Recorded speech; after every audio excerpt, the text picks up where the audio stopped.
Here's how you make a Nurse Nikki's coconut cake banana pudding bowl.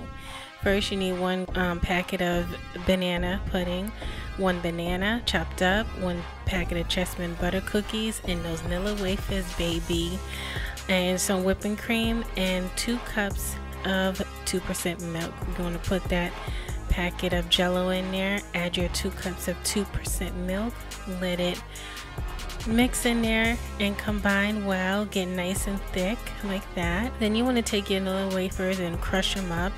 Grab your frozen mixing bowl, and now you're going to make your whipped cream. So you're going to take your heavy whipping cream, pour it in there, 1/4 teaspoon of vanilla extract, whip until you see stiff peaks like that. You're going to take the whipped cream and you're going to fold it gently into the pudding until all of it is well combined, as you can see here, and nice and thick.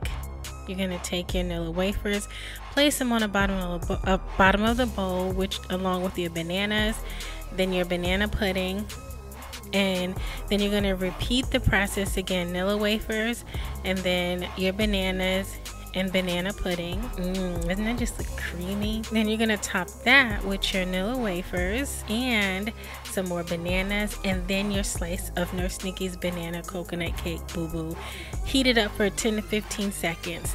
Then you're gonna add your whipped cream, and then you're gonna add your Chessman cookies, however you like, and there you have it.